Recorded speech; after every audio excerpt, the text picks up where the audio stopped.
effects up here. So that's what matters. let That's me what matters. let me set up my. Let me go get my heavy book real quick so I have somewhere to put my microphone. 1 second. Yeah, faux show.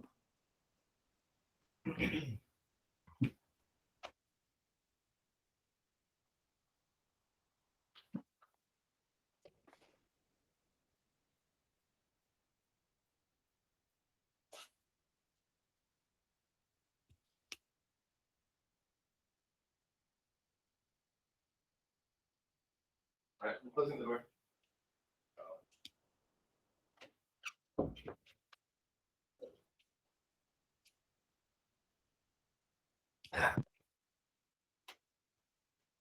Hmm.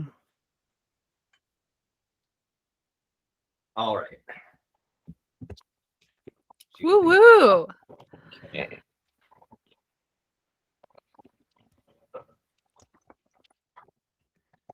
And here we go. All right, and then we're gonna do minimize, split screen, Split that drag, screen, baby. drag and drop.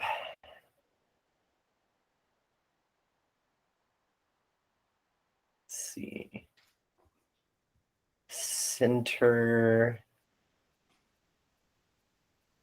But yeah, how are you doing? How you doing? Oh, I'm tired. Work has been a shit show, so fun times. Yeah. What are you gonna do? What are you gonna do? Well, let's get into it. Yeah, I think it's like I'm excited to kind of have a break tonight and like get to do this. I think it'll be like a good beat. Yeah. Yeah. The hat headphones combo was not working for me. It was a lot of headgear. It's too much up top, Also, look, I finally put that Larimar on a chain. Oh, yay! That's So awesome. I'm so glad it has like a good home. no, well, I had it kind of like jerry rigged into an earring, but it did fall off, and I was like, yeah, we're not going to do that, especially not walking around, Yeah, you're like, I don't want to drunk lose this. Yeah. That's like what that's asking for. I get it. I have drunk lost many things. Um Anyway, okay. I am ready when you are. Hello, and welcome to Wands and Fronds, the weekly podcast where we cover magic, herbalism, and more. I'm Nick. And I'm Shannon. And we are your co-hosts. And today I am talking about the Yeti. Ooh, I'm excited for the Yeti. So our schedule has been like kind of funky the last couple of months because, the holidays and then Austin had another ice apocalypse. We had initially, I think, scheduled for this episode to come out sometime in December and like early January. So y'all enjoy a Valentine's Day Yeti. You're welcome. But also, I do just want to say up top, happy late in bulk. That was this weekend. So yeah, happy late in bulk, happy Leo new moon when we're recording this, which she's out here. Well, I'm talking about Horsetail and Heimdall. So I've got kind of an interesting combo, and Horsetail ended up being a lot more than I expected. And it's like not a plant that I've personally worked with, but now I kind of want to, and we're gonna like talk about it. But before we get into that, Nick, when did you feel magical this week?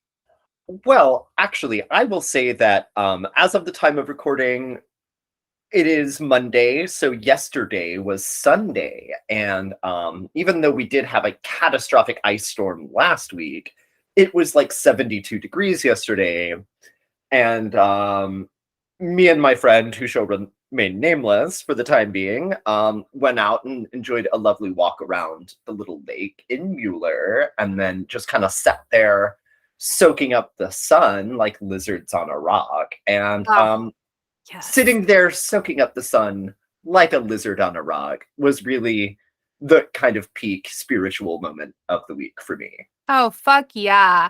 And like, We're just going to say on the podcast, Austin's Ice Apocalypse was one half of why we didn't have an episode last week. I also went to New York for a work conference. So sorry, y'all. Last week was fucking crazy, but we're back. So for me, I'm like, we're going to have a real talk corner. I have not felt fucking magical in the past week. Like, work has been really tough. My emotional shit has been going haywire. Like, I am just like feeling super overwhelmed in my life. I did all of my gardening this weekend and was like, yeah. And then there was crazy wind last night that knocked over a bunch of my shit, blew more trash into my garden. And then I got home today and found that a fucking squirrel had dug up my herb box that I just planted. So, you know what? It happens. And I was like thinking about it. And I was like, you know what? I want to let everyone know that most of the time I try to find the magic in the week. But like, if you have a week where you don't, it's fine because shit happens sometimes. Ooh, but you know what? I actually have one that I can offer you as a backup. Oh, good. Because I was inside with not much else to do. And it is about that time where the last freeze should have already happened, or, hopefully that's it. But Climate change is a hell of a drug. I started my moonflower seeds. Yeah. Yeah. Oh, that does make me happy. And okay, so I did soak them overnight. Like you're supposed to. Good job. Like you're supposed to. And then I'm starting them on a paper towel, damp paper towel in a bag, sunniest spot in the room. Heck yeah. And today I have a nice little taproot growing out of one. Oh my God. That does make my heart happy. So, especially since I've been a cranky pants. I love that. I just mostly wanted to just be like, look, y'all, we host a podcast, but that doesn't mean that I remember to pull my tarot cards every day and I don't forget about fucking putting out water to make moon water. And I don't have weeks where I'd rather just curl up in a ball and stop existing than have to function in this like culture. So anyway, just like if you're having a rough time, I see you. We're coming up on the end of our Saturn return, and I feel like I'm getting backloaded with some of this shit, which I think is also part of it. But anyway, let's talk about something that makes me very happy. We're going to talk about plants. Are you ready to talk about plants? Yeah, I'm ready to talk about horsetail. I'm excited to talk about it. I just right up top, I love that the plant is called horsetail. Me too. And you're going to love some of these other common names too. So obviously we've got like field horsetail, common horsetail, horsetail grass, corn horsetail, horsetail fern, and then we get into mare's tail, horse willow, shave grass, scouring rush, Dutch rushes, horsetail rush, foxtail rush, pewterwort, bottle brush, shave brush, joint grass, pineweed, snake grass, puzzle grass, pipes, bull pipes, toad pipe, pipeweed, paddock pipes, devil's guts, queue de cheval, meadow pine, and candoc. There's a lot. I just want to say that snake grass and puzzle grass do kind of strike me as very fun as well. Yeah. I mean, and honestly, shout out to devil's guts. Like, okay, we went there. So the Latin name is equisetum, which is actually like a species name. But when herbalists are talking about horsetail, they're typically referring to like one of a few species. So including E. arvensi, E. hamale, E. fluviatile, E. sylvaticum, E. palustre, E. pratensi, E. telmatea, and E. maximum. And this is going to make sense more once I tell you a little bit more about this plant, that there's so many species, but these are from the Equisitaceae family, which again, we're getting equa coming from equine, horse. So most of the 20 species are native to temperate and Arctic regions of the Northern Hemisphere. So you're going to have them in North America, all over Eurasia, North Africa. It loves like a river, a stream, a swamp, a lake moment. Think wet, humid, not Los Angeles. But it's an interesting little dude, okay? So This is a flowerless perennial that reproduces via spores. So it reproduces like a fern, basically. So it develops multiple stems from a creeping rhizome, and the stems, like the early stems, aren't photosynthetic, which okay. So they show up in early spring and they look kind of like asparagus, and they're like these brown They look sticks. a lot like asparagus. They do. They do. So you got these like sticks growing up out of the ground, and they're usually like brown or yellow tan in that first year, or green, depending on the species. But the stems are sheaths of jointed nodes, right? With like 4 to 6 whorls of brown scale leaves. So scale leaves are like, you think about like shingles on a house, right? I mean, or like asparagus. Like they're not actually jutting out, but they don't actually have any branchlets on those first, like the early reeds that you get. And they're topped with these cute little things that are called sporangia cones. And they're real cute. Like, give it a Google. The sporangia, I don't know what it is. This, I think I they're mean, very cute. I think this is maybe where we're getting the snake grass. Yeah, definitely. Those like Because I early could see ones. like a little, like a little snake head, like poke, little grass snakes when they like poke up to look around. Like, Yeah. Something about the way these look, though, I'm like, don't they seem like they should be in a Miyazaki film? okay, they're really cute, but I'm struggling here, Shannon, because I feel like whoever named this had never seen a horsetail. Oh, you just wait. So these are like their early stems, right? So once these are shed after the first year, they're replaced by these green, stiff, hollow, and deeply grooved stems of sterile shoots, which produce branchlets at the nodes. And they kind of like whirl out, and they have these like thin little leaves, and they end up looking like mini pine trees. Which again, that's not what a horsetail looks like. Oh, but like, use your No, I imagination, get squint, it, turn I your head get it. sideways, think about a funky. No, but they're super cute. So something else interesting about these is that different species vary like 1 fuck ton in height. So the E. arvensi typically is like 1 to 2 feet tall.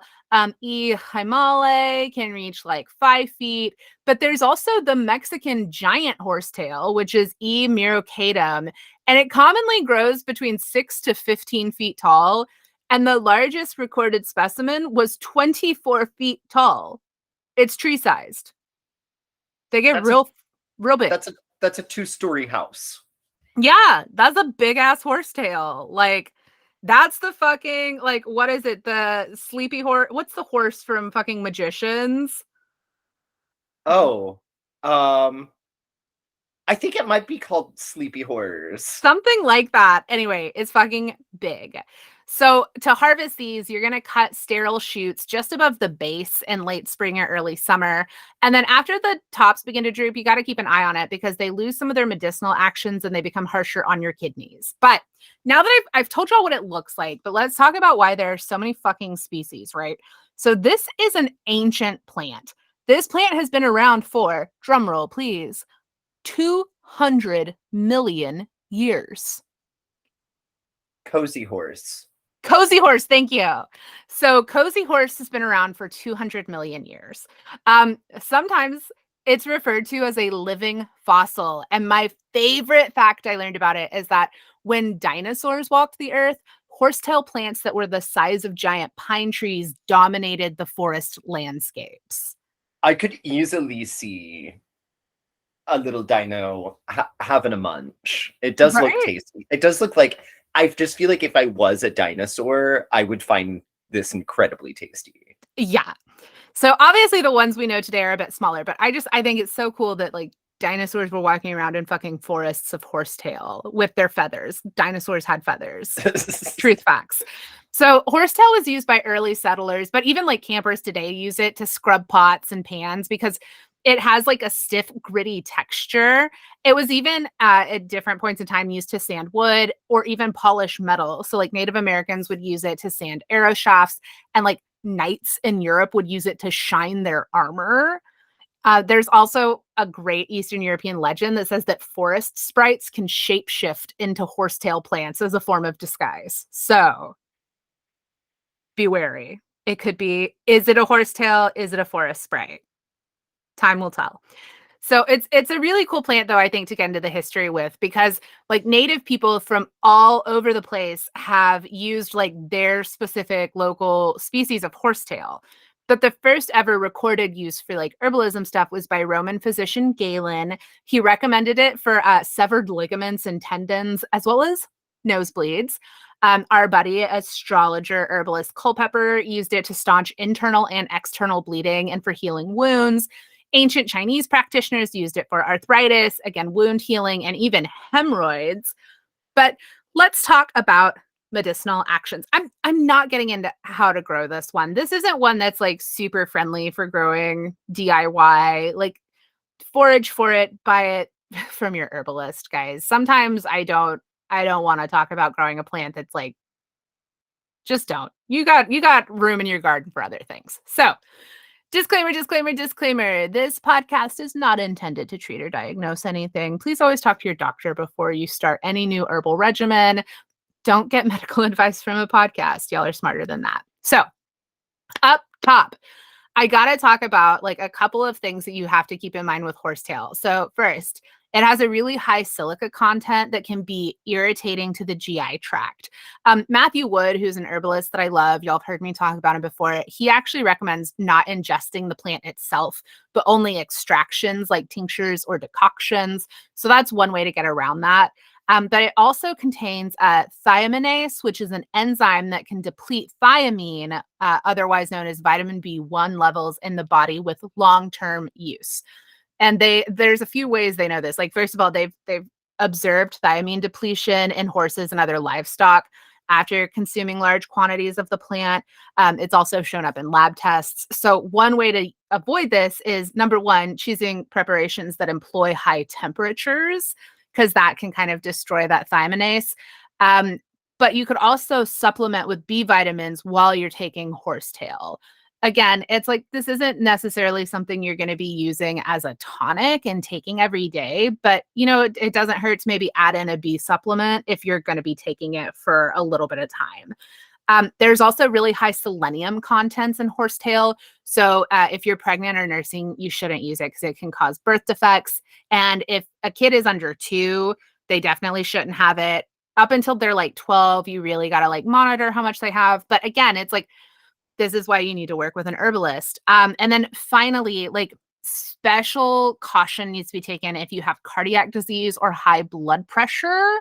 Again, only use under professional care. Don't take it for extended periods. It's also contraindicated for people suffering from edema because of impaired heart or kidney function. So there's always like disclaimers. I just know horsetail is one that I'm like, again, maybe don't fucks with taking it internally by yourself. You know, there's some stuff that I'm like, yeah, you can drink a nettle tea and you're most likely going to be fine. Horsetail, I'm like, you know, you want to talk to someone that's a professional, someone that's studied for a long time, because it just has some interactions that you have to be aware of. Not to say that you should never use it. So I don't want this to feel like I'm saying, stay away from horsetail. Don't, just be smart. Okay. Now, with that out of the way, one of the uses we see in modern times for horsetail is as a diuretic. So it has a great affinity for your urinary tract because it's both a tonic and an astringent. And so sometimes you'll see it recommended for like incontinence, like when your bladder is weak and like maybe prone to dribbling, like, you know, that happens as people age. Sometimes for like kids that are older than 2, they've also used it for bedwetting. So that's something that I've seen. Some people will also recommend it for inflammation of the prostate, you know, just that whole like association with your urinary tract. Horsetail, again, contains a shitload of silica, which gives it a great affinity for your body's structural bits. So we're thinking like bones, ligaments, cartilage, arteries, even skin. So one of the ways that Matthew Wood recommends using it is to help in like mending broken bones and even surgical recovery for the elderly. He also recommends it for osteoporosis, and sometimes it's used for arthritic joint erosion too. So a recipe I've seen is like something with like Solomon's seal along with horsetail, sort of as like a 1-2 punch.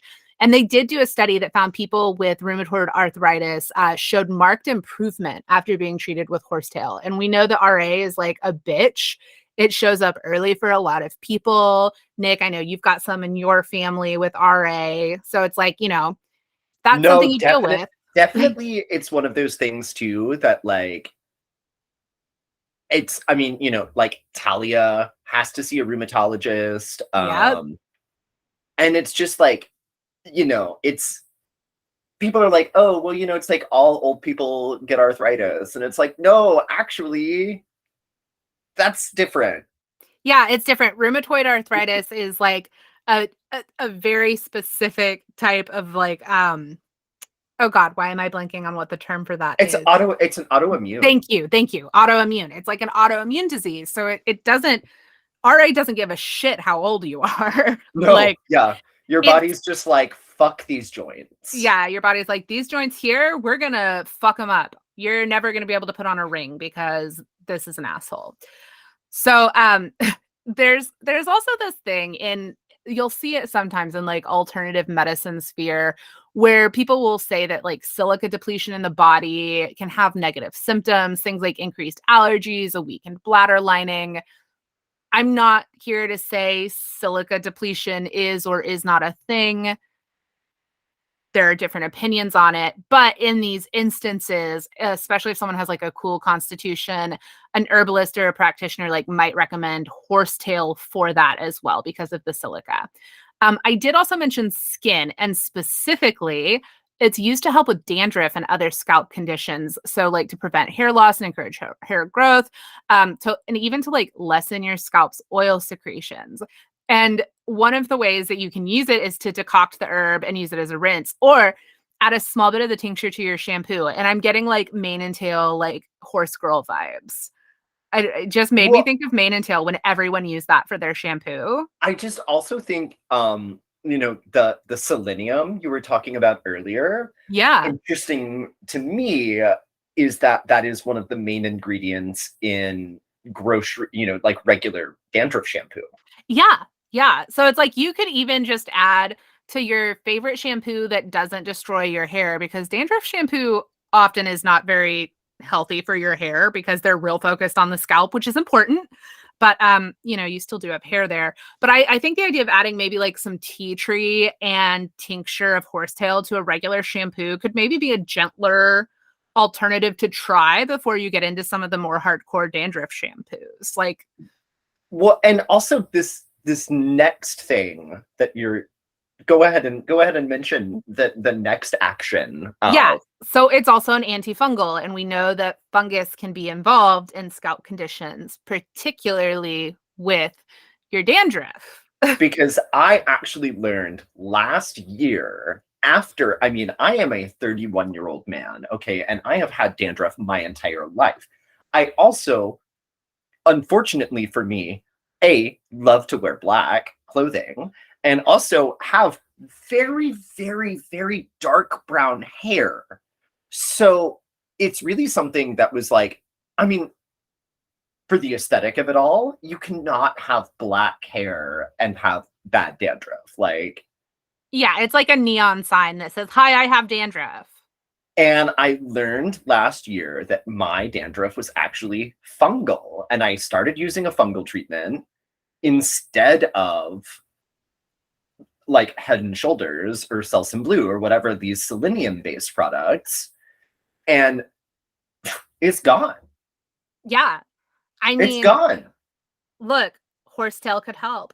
I Of think course, that talking about it is actually making my scalp itch I though. know my head just started itching thinking about it too, because like I I like have to work on my dandruff now that I've dyed my hair dark, because it's like just even a little bit is so obvious when you have dark hair. And like, y'all, no shame, dandruff is like pretty normal. Most people have it to some degree. So maybe just try a little bit of horsetail and fucking tea tree oil in your shampoo. Also, get yourself a scalp massager, because that is like a game changer for scalp health and also luxurious. But that antifungal action is great because it's used for things like athlete's foot. But my favorite thing that I saw is some people use a tea or decoction of it to help treat fungal diseases in the garden. In particular, I saw some people talking about using it for like roses, because one of the most common fungicides that you'll see, fungicides, I should say, that you'll see in gardening is like copper based. And over time, like using a bunch of copper in your garden can cause like heavy metal buildup in your soils. And if you're someone who, also wants to like grow things to eat, you kind of want to be careful with what you're using. So something like horsetail might be a good alternative to try first before you get into like more intensive fungicides. So for that, I would recommend doing something like horsetail and chamomile tea together because Well, I think they're both great for fungus. and this just makes perfect sense to me too, because if you are a plant that grows via rhizomes and is reproducing through spores, that does mean that you're competing with funguses or Yeah. fungi instead of other plants. So it would Yeah. kind of make sense that this plant would have this kind of antifungal property to kind of nix the competition. Yeah, exactly. It's great. So again, to harvest, you're cutting your sterile shoots just above the base, late spring, early summer. Once the tops are drooping, game over, leave it alone. But when you're drying fresh horsetail harvest, you actually have to like break open the stems at their joints to drain the water because it'll like rot the herb otherwise. But I'm talking so much about Matthew Wood this week. I'm sorry, but he does say that like some of the most potent actions of the plant are in that water. So it's good to include that in fresh preparations when possible. So like for a tincture, you could actually put the whole aerial parts into a blender or a food processor and then like add that to your mix before so like you're going to put all of it including the water into the blender and then you're going to add that to whatever tincture base you're using. If you're doing this and there's going to be a higher water content, like you really do need to make sure you're finding like at least 100 proof alcohol, ideally even something higher. You could look for like an Everclear. Just remember if there's water present, there's more opportunity for funky shit to grow. So if you're making a tincture with a high water content plant, you want to make sure that you're like really killing off any baddies. But again, like a horsetail tincture or a strong decoction is really like the recommended way to go with horsetail. So let's talk about magic, right? I love this plant because it's also a Saturnian herb. I love Saturn. Saturn rules my chart. Saturn is my daddy. Um, but one of the things that I like to just kind of plug here is you have to remember astrological herbalism. So as a Saturnian herb, it's associated with structure. So, like your bones, your connective tissues. And I think for witchy people that are getting into herbalism, if you have a background in astrology, understanding the planetary associations of plants can also help you sort of remember the different actions. So that's just like a study tip. If you're into astrological herbalism, it's nerdy, whatever. I love it. But because it's Saturnian, it's dope for like magic about boundaries. Maybe you could use it in conjunction with Heimdall, which is a teaser for later. But it's associated also with the earth element. I think a lot of like rhizomatous plants it makes sense. They literally creep within the earth. So I've seen it suggested for rituals to help protect you, like against an attack of your psychic space. So using it as part of like a daily sort of work with affirmations, you can add some of the tincture to maybe like a spray that you use either in your space or on your body if you don't end up having sensitivity to it. I love magically charged body sprays. So you can take, a tincture using a high proof like alcohol, add moon water from whatever phase you're channeling, like do your mixture of tinctures, add your moon water, maybe drop in a water safe crystal, shake it up, spritz yourself, magic on the go. Like that stuff I think is like the kind of low lift magic that can be really helpful when you're having weeks like I've been having. It's also just keep in mind if you're looking into horsetail, it's considered invasive in some places as well. So if that applies to your local species, maybe think about using it for fertility rituals, things that just like multiply bananas bonkers like crazy. They're great for fertility magic. But that Saturn energy, in addition to like boundaries, I think also makes it really useful for things like cleansing essentially emotional rubble, right? Like when you're trying to get rid of shit that's no longer serving you, dropping the shit that isn't helpful anymore. That's when like Saturn is great at that. Saturn is really good at being like, no, you got to get rid of some shit. That way Jupiter can come in and expand. But you got to get rid of things before you have that space. So for magic, you can, again, like, you can totally make a tea, but I think this is a great candidate for an herbal bath. I think if you're making the tincture, again, you can add some drops of tincture to your bath as well if you don't want to deal with a fresh herb bath. I think they're so aesthetic, right? To like put flowers in the bath is so aesthetic, but then practically it doesn't feel cute when they're all stuck to the tub once the water drains, let's be honest. So, you can put those herbs in like a clean sock, but you could also think about using tinctures for different plants. Like I made a chamomile tincture and I'm definitely going to be using that in my baths. So again, it also has healing properties. So healing magic and baths hand in hand. We all know that Nick and I are bath witches. So yeah, so that's it for Horsetail. I know this was kind of long. I didn't expect Horsetail to be so intense, but here we are. So my sources were the herbarium, obviously a lot of different Matthew Wood stuff, starchild.co.uk, witchinthewoodsbotanicals.com, and hoodoowitch.net. Love, love, love. Still doesn't look much like a horsetail. I'll say it. I love that Nick is just roasting like the ancient people who started calling this horsetail. You're like, no, fuck y'all. Have you ever seen a horse? Anyway, okay, you guys. So, in the long-awaited revival of the magical creature segment, I'm talking about the Yeti. Come through, Yeti. Come through. Yes, mama. So, and actually, I do think a great place to start is to set a few things straight. So first off, the abominable snowman moniker is actually a mistranslation. In the Sherpa language, the Yeti is called Mito Kongmi, which means man bear snowman. Ooh. But Henry Newman, who was a writer for a Calcutta-based English language newspaper called The Statesman in the 1920s, mistranslated it as filthy snowman, and then decided that abominable sounded cooler. Okay, so wow, white people messed Yeah. something up? Yeah, white people mess something up. I know. Shocking. News at 11. So apologies to everyone who grew up watching stop motion Rudolph, but we will not be using that name in this podcast. I mean, it feels kind of disrespectful. But speaking of stop motion Rudolph, there's another thing that's bugging me, having spent the better part of the last couple days reading Yeti lore, and that is that the Yeti is never described as being white. Interesting.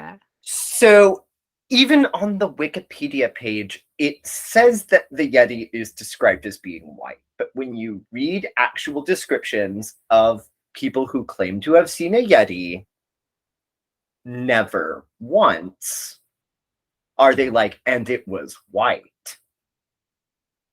Like, not once, not ever.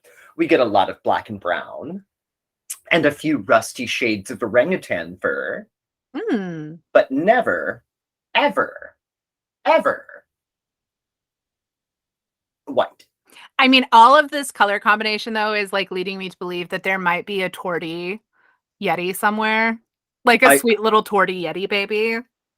Well, one of the animals that they caught that they thought might be a Yeti ended up being an ocelot that lost all of its hair due to disease. Oh, poor baby. But I do like the idea of the feline Yeti. Yeah, it'd be fun. But there's also an issue of height. So yes, there are description of man-sized or bigger Yetis. But there's also quite a few where the Yeti is described as being the size of a small child.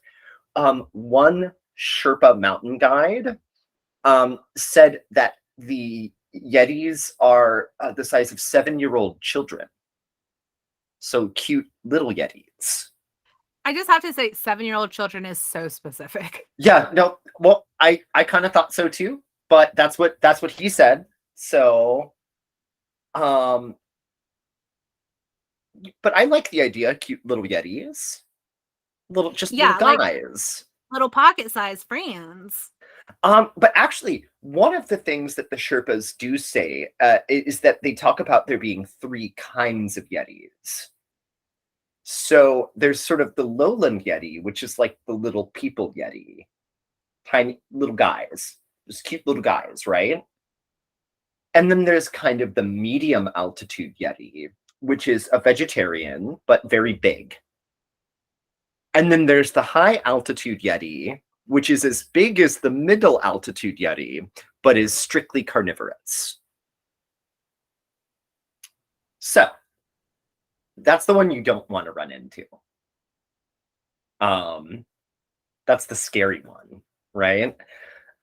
But I do think one of the biggest surprises, though, is that the lore of the Yeti is truly ancient. So just to kind of lean into some Western history for 1 second, in 326 BC, while conquering the Indus Valley, the Alexander the Great, who had clearly already heard legends of this creature, demanded to see one in person.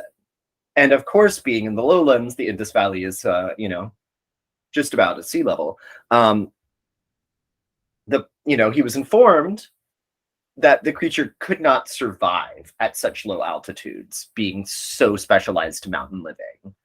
So they were like, you're basically going to have to go up to the mountains and see it for yourself. And he was like, I'm Alexander the Great. I got a lot of other shit I need to do. So maybe next time. But it's, sort of like basically what they were saying, those deep sea fish that sort of look like regular fish, but then when you bring them up to the surface, they turn into globs of jelly because the pressure difference. So they were like, yeah, you can't just bring a Yeti down to sea level. It'll explode or something. But there is also some really interesting local lore around the Yeti that predates the introduction of Buddhism to places like Tibet and Nepal.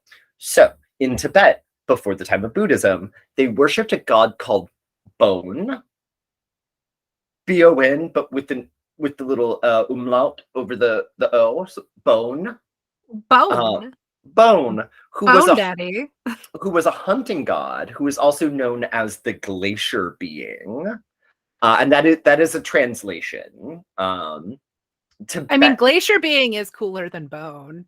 Bone, yeah, but whose blood was magic, and who demanded a yearly sacrifice to provide protection. And actually, I think how they did this sacrifice, I think, was really interesting. So they would go up to a little plateau on the mountain, right?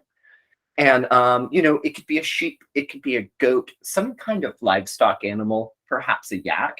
It demanded a yearly sacrifice, though. And what you would do is basically cut open the belly of the animal that you were sacrificing and slowly kind of pull out the intestines. Sort of like a really demented bloody rosary. And then the whole time you're kind of thinking about the protection that you want for your village or tribe or whatever. And then as you're kind of pulling out the intestines, you just sort of throw loop after loop after loop over the animal's head, almost like a lasso. Like when you're wrapping up your garden hose or whatever. So isn't that fun? The slower, the better. Fun is a word for it. So this god Bone, though, right, apparently gets busy with this sort of mountain ogre giantess, creating a race of half-breeds that are basically become the 6 original tribes of Tibet. And because they're half ogre, half glacier being, they look like monkeys. And so this original race, being half god, is very long-lived, but eventually they sort of interbreed with the local people, and the Tibetan people come into being, but sort of the original ones being, conditionally immortal, like an alligator. Um, like you can stab an alligator to death, but an alligator does not die of old age or disease. So kind of the vibe, right? Yeah. With the Yetis. So some of these original half ogre, half glacier being creatures are kind of still walking around up in the mountains is part of the legend. Um, but because of this sort of divine origin too, people in Tibet and Nepal do see Yetis as sort of guardians of like temples and shrines and sacred spaces. So there's kind of like a moralistic element to it as well, and they do revere the Yeti as a religious figure in both Nepal and Tibet. Um, and it's like DNA has kind of proven that it's not real, but they do have like the Yeti scalp at a temple in Nepal, and they have a Yeti finger bone at a temple in Tibet. So they really do kind of see this thing as like a spiritual figure. Um, I mean, can I just say I didn't expect that this episode would turn out to be about guardians, but right, here right, we right. are. But in Nepal, the Nepalese tradition with the Yeti is that there's these sort of protective spirits of mountain passes, and that's what the Yeti is. But there's also sort of this element, because they've been introduced to Hinduism and Buddhism, that the Yeti, whilst not being a human creature, is sort of aware of Dharma, which is this sort of idea that the universe has a universal law of right and wrong, right? And that the Yeti, this Yeti creature, is sort of the enforcer of Dharma. So if you see the Yeti, you need to repent because it's an omen that you are not following Dharma. Wow.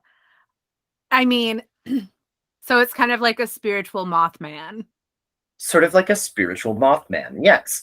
But also, okay, I did want to get into some of the Yeti's side action, if you will. I'm Because not. okay, so while the Yeti in name only is only found in Nepal and Tibet, there's very similar legends from Pakistan, Russia, China, India, and Mongolia. So this phenomenon is pretty widespread. But so one of the legends that I read was that the Yeti does not breed with its own kind. Oh, it's one of those. So it will occasionally come down out of the mountains, and I thought this was interesting. Pop off by king or queen or they themer. Um, we're not trying to put the Yeti in a box, but sometimes it it will be a man or a woman.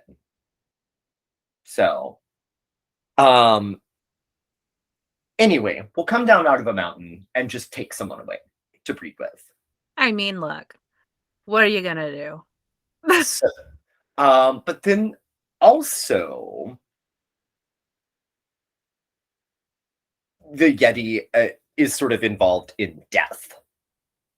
So one of the interesting things that I read was that the Yeti is actually sort of part of the gateway to death. Do you know about sky burials? No.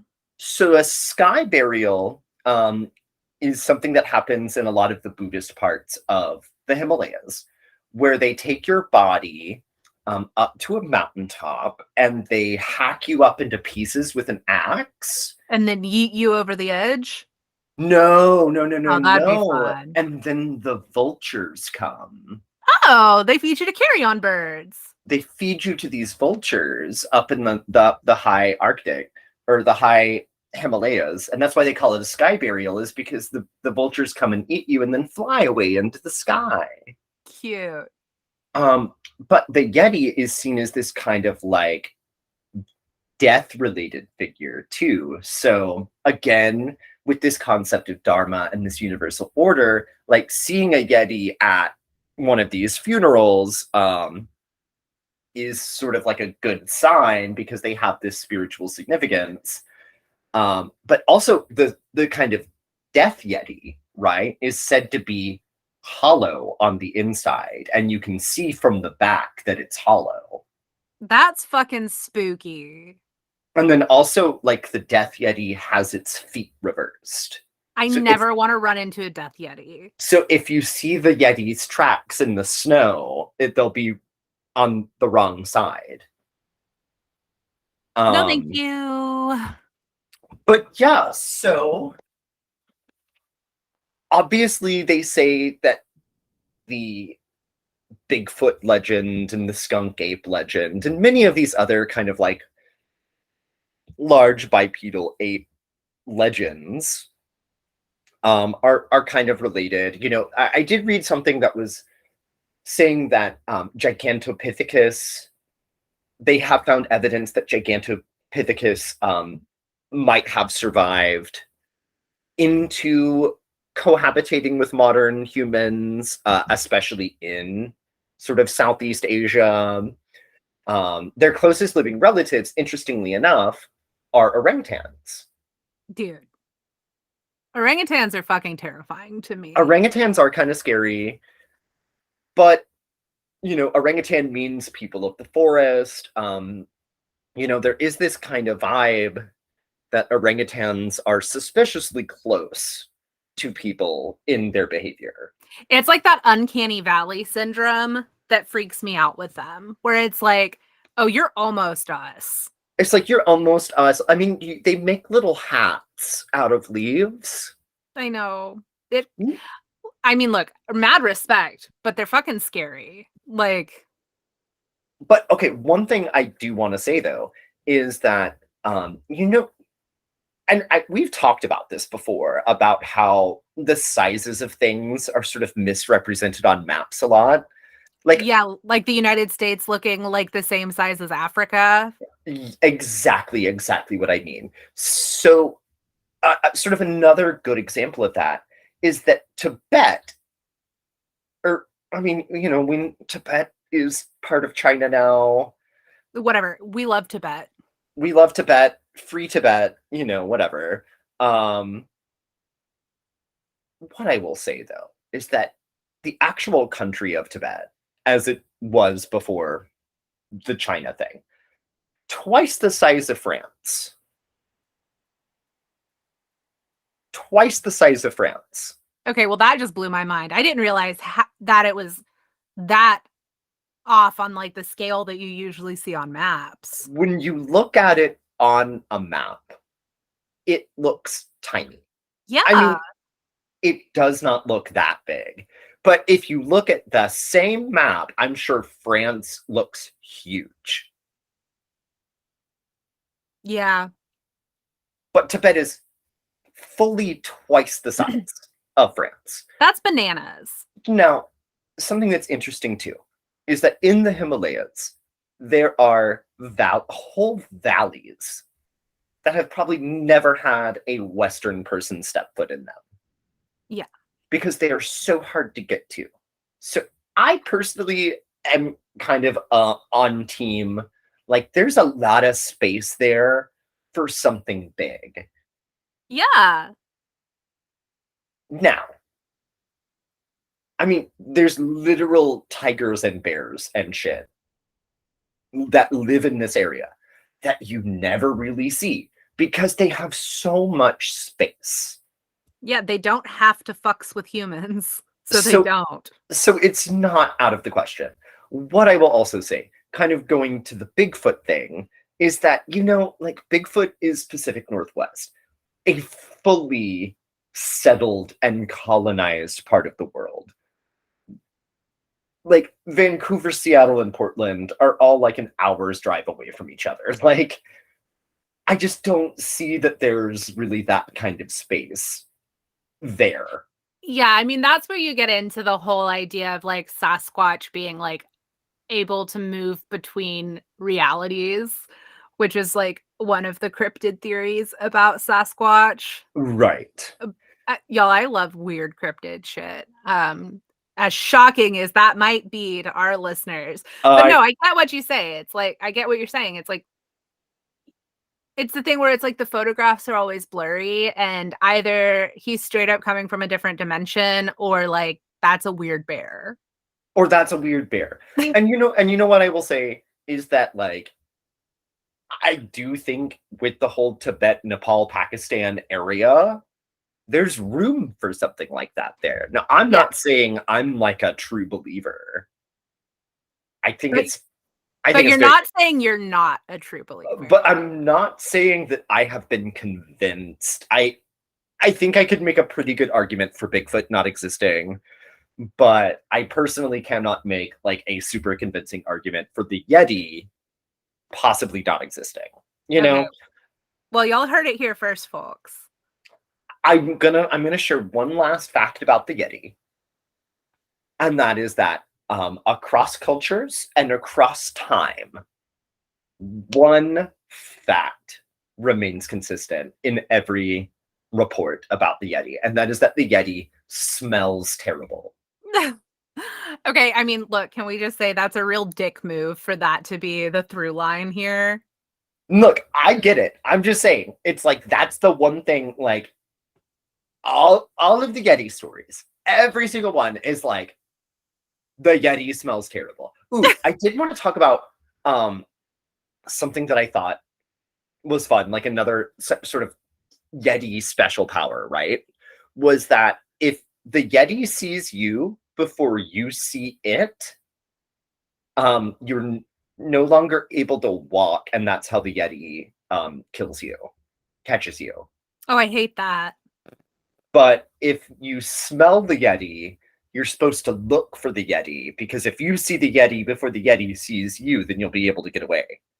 Okay, well, just a little bit more nightmare fuel. So here we go.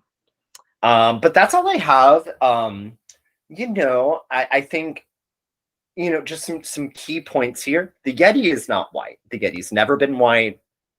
The Yeti is possibly a langur monkey or an orangutan, or a tiny little hobbit guy, little hobbit Yetis. You So got options. you got options, and just really, really smelly. Stinky friend. Well, let's like get into it because this episode has been fun. Heimdall is like a big one as far as he's a big deal, but he's not one of the more thoroughly covered of the Norse gods, and there's no sign that there was like a Heimdall cult. So it was definitely one of those like, wait, have we actually like not covered this yet? But we haven't. So let's get into it. Heimdall was one of Odin's many sons because we know All-Father Odin had many sons.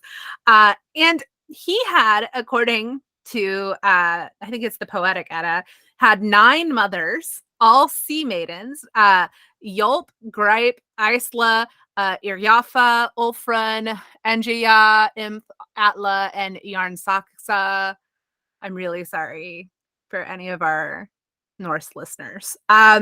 So some scholars actually do think, though, that that's like a reference to the 9 daughters of Aegir and Ron, which are personifications of waves, which means Heimdall is potentially born from the sea, which I think makes more sense than like 9 literal mothers, because I don't get it. I don't get how that would work. But Heimdall has some cool claims to fame, right? Including that he requires less sleep than a bird. This was one that I was very interested in coming up over and over again. Like, okay, humble brag, you don't sleep a lot. That's called insomnia. He can hear grass growing in the meadows and wool growing on sheep, and he can see for 100 leagues. Like, again, that last one feels legit. He's got great hearing, great. It's weird to me that he doesn't sleep a lot, but he's sometimes referred to as like the watchman of the gods. So it makes sense that he would, I guess, be awake and alert all the time. So he lives at the entry to Asgard, though, which is where he guards Bifrost, which is called Bifrost in the Thor movies, which sounds like, I don't know, like a bisexual eyeliner, like Oh my god. line, right? Like I'm gonna release Bifrost, which is my collection of glittery metallic eyeliners. Bifrost sounds less weird to me. But Although it does kind of sound like you're saying beef roast, like a delicious Sunday pot roast. I know, but you know what? It's the Rainbow Bridge. So whatever you call it, Bifrost, Bifrost, it's the Rainbow Bridge, right? So that's the entry to Asgard. Some people also, just fun facts, speculate that the Rainbow Bridge is like a reference to the Milky Way, which I think is super cool and makes a lot of sense, with the fact that people used to be able to see the sky.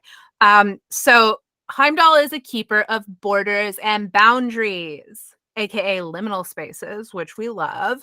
But again, who knew that boundaries and guardians was the theme of this episode? We actually did It not. always happens. It always fucking happens that Yeah, like the themes converge. they do.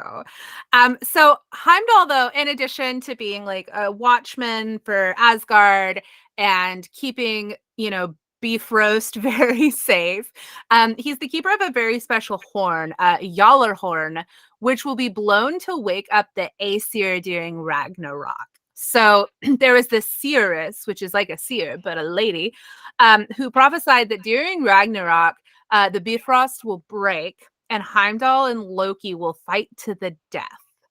So, Loki and Heimdall have some beef, which we'll get into. But we've got Heimdall as like this big bad guardian, but he's also called the father of mankind, which I think is like kind of cool work. He's the god who's most closely linked with Yggdrasil, the tree of life. He's the god who granted humans wisdom. And then on like a less cool note, social order, this whole idea of like different orders in society. We don't love that. But wisdom, Yggdrasil, awesome. So again, I mentioned earlier, like Loki and Heimdall, have a little bit of beef. But it's not like the only way, like this prophecy isn't the only place that we get that info. So there's this story where Freya wakes up and her magical necklace is missing. You might remember Freya's necklace as also being stolen by like the king of the giants. And then there's that whole thing where Thor dresses up in drag as Freya to go like steal back her necklace. Freya has some necklace drama. But there's this time where she wakes up and it's missing, and it turns out that Loki stole it. So I'm like, insert shocked Pikachu face. Loki stole something. Oh, What? crazy. That's so crazy. Shocking. But Loki, being Loki, transformed himself into a seal for this caper because Loki is a shapeshifter. So Heimdall, because he's like a nice dude, also turns himself into a seal and he fights Loki to get Freya's fucking necklace back. Eventually he wins. So, Heimdall and Loki's beef goes way back. So I have to also mention, like, he's sometimes called the shining god or the whitest of the gods. So, like, there's some like weird connection to white supremacy that we're not going to talk about, but like gross, not approved of by Wands and Fronds. Fucking get the hell out of Norse mythology. Like, Yeah, like, can y'all stop, please? yeah, can you not?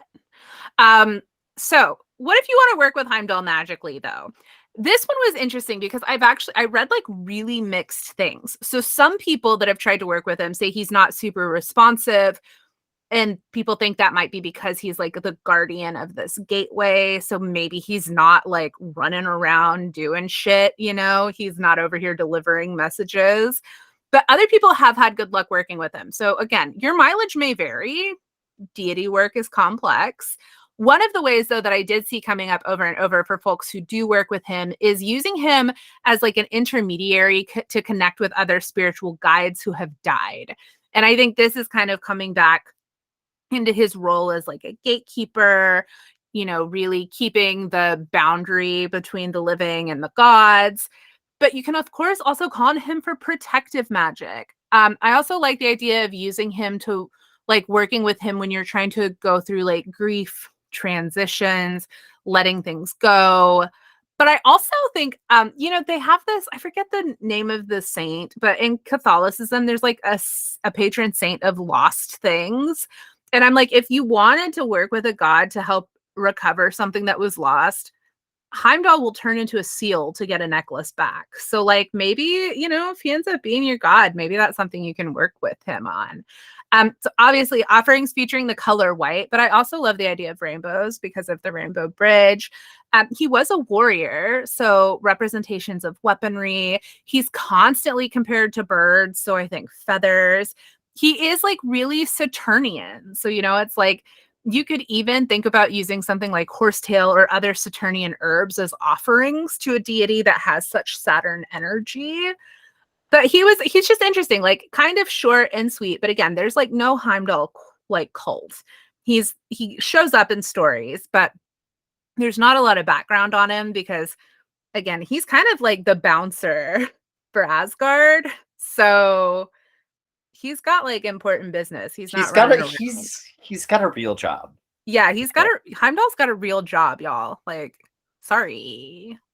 So that's it. My sources stay Britannica, Historiska.se, Wikipedia, which is in pagans.com, and plenty of Reddit threads. A lot of people on Reddit had interesting opinions about working with Heimdall, so that was fun. Wow. Do we want to do some baby asks or just roll right into Taroscope? Let's do our baby asks. So rate, review, subscribe, download the episode, email us, wandsandfronspod@gmail.com, follow us on Instagram @wandsandfronspod. There we go. Great. So for the Taroscope this week, you guys, and seemingly right on time, although not quite right on time, but we're getting kind of close. We're getting kind of close. Pisces. So for my Pisces babes, I drew the 7 of Wands upright. And what I'm getting from this reading is that you guys are kind of at the top of the pyramid right now, be it socially, be it financially, or, like even professionally, right? And people below you are gunning to take your place because they're jealous of you. Oof. But fear not, because there's a reason that you are succeeding where they haven't.